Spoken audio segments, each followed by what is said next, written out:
প্রিয় গাইস, সুস্থভাবে বাঁচতে হলে আমাদের করণীয় কি? সবাই আমরা সুস্থ হয়ে বাঁচার জন্য চেষ্টা করি, কিন্তু এর কিছু রুলস আছে। আসলে এই রুলসগুলো আমরা অনেকেই জানি না। না জানার কারণে আমরা প্রতিনিয়তই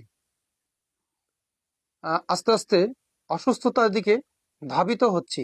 আসুন আমরা সে সম্পর্কে আজকে কিছু গুরুত্বপূর্ণ তথ্য জেনে নিই। 1 নম্বর হচ্ছে ভোরে আমাদের ঘুম থেকে ওঠার অভ্যাস করতে হবে। 2 নম্বর হচ্ছে আমরা যখন যেখানে বসবো না কেন সোজা হয়ে বসার চেষ্টা করব। 3 নম্বর হচ্ছে তৈলাক্ত ও মিষ্টি জাতীয় যে সকল খাদ্য আছে আমরা বর্জন বা পরিহার করার চেষ্টা করব।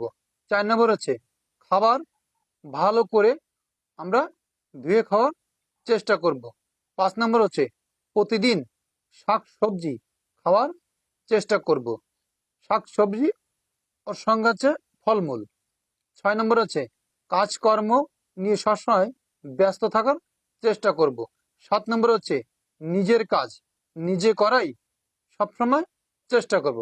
অর্থাৎ আমার কাজটা আমি যেন নিজে করতে পারি, নিজের মধ্যে যেন এই অলসতাটা না আসে, সেদিকে আমাদের খেয়াল রাখতে হবে। 8 নম্বর হচ্ছে শোবার সময় আমরা পাতলা সুতির কাপড় পরে ঘুমানোর চেষ্টা করব। 9 নম্বর হচ্ছে আমাদের প্রত্যেকের কিন্তু কম বেশি রাগ আছে, এই রাগটাকে আমরা নিয়ন্ত্রণ করার চেষ্টা করব। 10 নম্বর হচ্ছে আমরা কথাবার্তায় মাধ্যমে একটু সংযমী হব। আমরা অনেকে আছি মানে মাত্রার অতিরিক্ত কথা বলে ফেলি, কথা একবার শুরু করলে তার আর শেষ হয় না। এদিকে আমরা একটু খেয়াল রাখবো, তাহলে আশা করি আমরা সুস্থ থাকতে পারবো।